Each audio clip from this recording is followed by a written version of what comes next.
بسم اللہ الرحمن الرحیم۔ جماعت داہم کے عزیز طلباء و طالبات، السلام علیکم۔ امید ہے اللہ کے فضل و کرم سے آپ سب لوگ خیریت سے ہوں گے۔ عزیز طلباء و طالبات، جیسا کہ آپ جانتے ہیں، ہم درسی کتاب کا حصہ نثر پڑھ رہے ہیں، اور اسی سلسلے میں آج جو سبق ہمارے سامنے ہے وہ ہے ملمہ، جو کہ ایک افسانہ ہے۔ افسانہ نگاری بھی ایک فن ہے، اور جو کہ ہر کسی کے بس کی بات نہیں ہوتی۔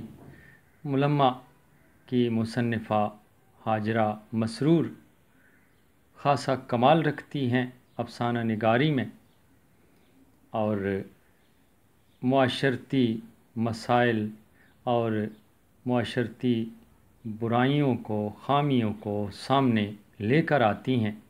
زیر نظر جو افسانہ ہے ملمہ، اس میں کہانی ایک نوجوان لڑکی کے حوالے سے کہ جو اپنے چچا کی عیادت کے لیے ایک شہر سے دوسرے شہر جا رہی ہے، اور اس نے ایک خوبصورت برقع پہنا ہوا ہے جو کسی سے ادھار لیا ہے، اور دوسری طرف اس کا سامنا ہوتا ہے ایک نوجوان سے کہ جو ظاہری بود و باش میں ایک امیر زادہ نظر آتا ہے، اور آخر میں حقیقت سے پردہ جب اٹھتا ہے تو دونوں کی حالت ایک دوسرے جیسی ہوتی ہے۔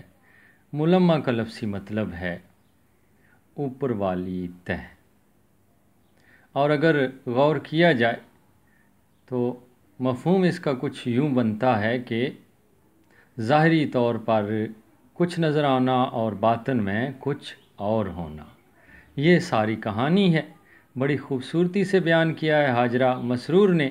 پڑھیے گا اور غور سے پڑھیے گا، سارے واقعات کو ذہن نشین رکھیے گا، کیونکہ خلاصہ اور سیاق و سباق ذہن میں رہے تو تشریح بھی اچھی ہوتی ہے، اور پھر خلاصہ بھی اچھا لکھا جا سکتا ہے۔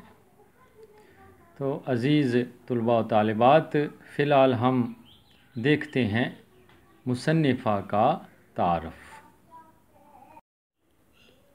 عزیز طلباء و طالبات، سبق ملمہ آپ کے سامنے ہے، اور اس کی مصنفہ کا تعارف کچھ یوں ہے۔ سب سے پہلے دیکھیے ذرا، سن پیدائش اور سن وفات لکھا ہوا ہے، واضح طور پر نظر نہیں آ رہا، بہرحال میں آپ کو بتاتا ہوں۔ سن پیدائش ہے 1929، اور سن وفات ہے ان کا 2012۔ تو تعارف کچھ اس طرح شروع ہو رہا ہے کہ ہاجرہ مسرور لکھنؤ میں پیدا ہوئیں۔ ان کے والد ڈاکٹر تحور علی خان سرکاری ملازم تھے۔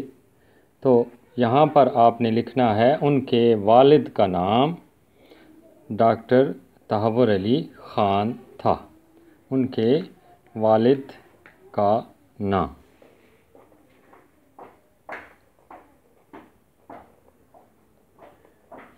یہ جملہ مکمل کرنے کے بعد یہاں سے پھر خواتین افسانہ نگاروں میں ہاجرہ مسرور نے خاصی شہرت حاصل کی۔ یہاں سے لے کر آخر تک یہ اقتباس لکھا جائے گا، کیونکہ ان کے فن کے حوالے سے بات ہے۔ ہاجرہ مسرور کے علاوہ شاید ہی کسی نے لکھے ہیں، یہاں تک ہوگا۔